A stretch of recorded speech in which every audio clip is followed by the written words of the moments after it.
Assalamualaikum warahmatullahi wabarakatuh. Halo semua, perkenalkan nama saya Andara Aluna Paramesti dengan NIM 24070160049. Saya akan menjelaskan materi mengenai perkembangan moral dan etika pada masa anak akhir. Harap disimak baik-baik ya. Assalamualaikum warahmatullahi wabarakatuh. Hello guys, di sini saya bersama adik saya yaitu Raffi, umur 10 tahun, kelas 4. Nah, kakak mau bertanya nih, menurutmu aturan paling penting di rumah itu apa sih? Tidak boleh berbohong pada orang tua. Terus, menurutmu jujur itu penting nggak? Ya, sangat penting.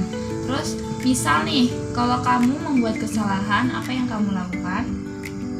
Harus meminta maaf, Terus, kalau kamu membutuhkan sesuatu, apa yang kamu lakukan? meminta tolong, Terus, kalau kamu dikasih sesuatu, harus berterima kasih, terus misal nih, kalau kamu melewati orang yang lebih tua, apa yang kamu lakukan? harus permisi. Nah, pinter. Terus kalau di rumah tuh yang ngajarin sopan santun sama kamu tuh siapa? Orang tua. Nah, pada klip tadi merupakan tahapan perkembangan anak pada masa anak akhir, yaitu mengenai pemahaman anak tentang moral dan etika. Nah, masa anak akhir ini terjadi pada usia 6-12 tahun, di mana anak mulai memahami aturan sosial, nilai-nilai moral, dan pentingnya etika dalam kehidupan sehari-hari. Dalam teori Jen Piase membagi perkembangan moral anak menjadi dua tahapan. Yang pertama yaitu tahap moralitas heteronom pada usia 4-7 tahun, di mana anak mulai melihat aturan sebagai hal yang tetap dan harus dipatuhi karena otoritas, misalnya orang tua. Yang kedua yaitu tahap moralitas otonom pada usia 8 tahun ke atas, di mana anak mulai memahami bahwa aturan bersifat fleksibel dan dapat dinegosiasikan. Nah, pada video klip tadi, anak memahami pentingnya jujur, meminta maaf, dan berkata terima kasih. Hal itu menunjukkan bahwa mereka telah memasuki tahap moralitas otonom. Anak mulai memahami alasan dibalik aturan, bukan hanya mematuhinya saja. Selanjutnya, dalam teori Lawrence Kohlberg menyebutkan ada 3 tingkatan perkembangan moral pada anak. Yang pertama yaitu tahap prakonvensional. Tahap ini terjadi pada masa kanak-kanak awal. Yang kedua yaitu tahap konvensional. Tahap ini terjadi pada usia 9-12 tahun. Yang ketiga yaitu tahap postkonvensional. Tahap ini terjadi pada remaja dan dewasa. Pada klip tadi, anak tersebut menjawab meminta maaf, meminta tolong, dan berkata permisi. Nah, hal itu menunjukkan ia berada pada tahap konvensional, di mana anak mulai memahami pentingnya mematuhi aturan untuk menjaga hubungan baik dan keharmonisan sosial. Selanjutnya, saya akan menganalisis jawaban-jawaban anak tersebut dalam video klip tadi.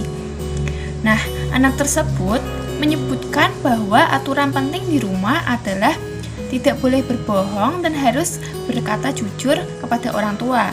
Hal ini menunjukkan kesadaran anak tentang pentingnya kejujuran sebagai dasar hubungan keluarga yang harmonis. Selanjutnya, anak tersebut mengakui bahwa jujur itu sangat penting, karena kejujuran dapat membangun kepercayaan dan integritas pribadi anak. Selanjutnya, anak tersebut menyadari pentingnya etika sopan santun, seperti mengucapkan terima kasih saat menerima sesuatu, mengatakan permisi ketika melewati orang yang lebih tua. Hal ini menunjukkan perkembangan moral anak yang sudah memahami norma-norma sosial yang berlaku.